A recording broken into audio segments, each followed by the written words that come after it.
Au cœur de la nature sauvage, un géant déchu gisait devant moi. Un immense épicéa, déraciné par les forces implacables de la nature, m'offrait une occasion unique de trouver refuge et de survivre. C'était ma chance de mettre mes compétences à l'épreuve, de confronter ma volonté à la nature sauvage, impitoyable, et d'en sortir victorieux. Rejoignez-moi dans cette aventure palpitante, alors que je transforme ce géant déchu en un havre secret, un témoignage de la résilience humaine et du pouvoir infini de l'étreinte de la nature. Ce n'est pas un simple camping. Il s'agit de repousser les limites, de comprendre l'équilibre délicat entre l'homme et la nature. Il s'agit de survie.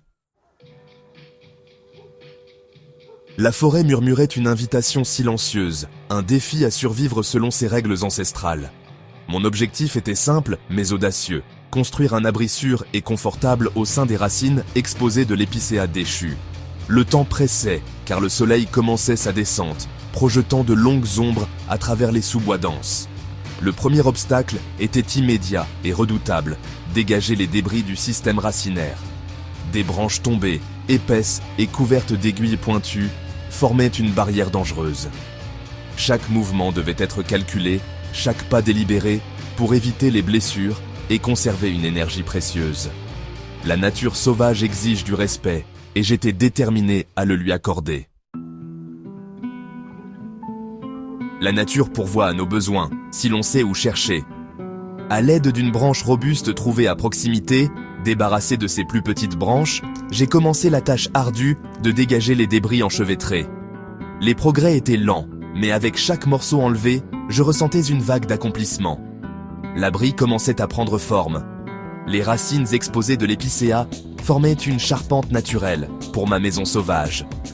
J'ai entrelacé des branches plus petites, créant un treillis de soutien pour le toit et les murs.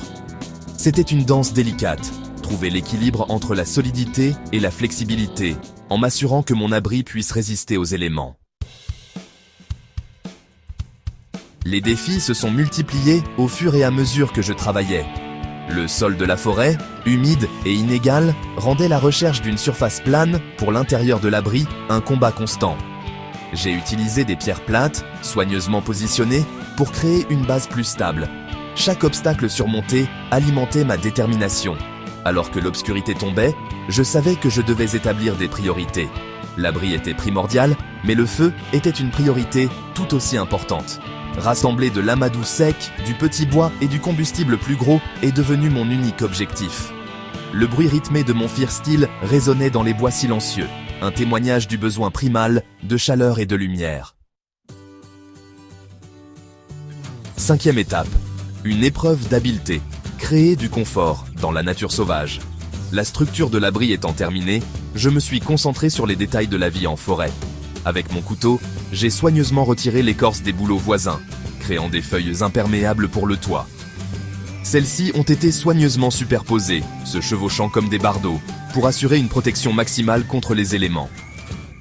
À l'intérieur de l'abri, j'ai rassemblé un épais lit d'aiguilles et de pin, leur parfum frais emplissant l'air. Une porte de fortune, tissée à partir de branches et fixée avec des lianes, offrait une couche supplémentaire de sécurité et d'isolation. Chaque détail, aussi petit soit-il, contribuait au confort et à la fonctionnalité de mon havre de paix. Sixième étape, feu, la chaleur du succès. La première lueur de la flamme a apporté une vague de soulagement et de satisfaction. Nourrissant soigneusement le feu, je l'ai transformé en un brasier rugissant, projetant une lueur chaude dans tout l'abri. L'odeur de fumée de bois emplissait l'air, un arôme primal qui parlait de survie et d'autonomie. Alors que les étoiles brillaient au-dessus de moi, je me suis assis et j'ai contemplé mon œuvre.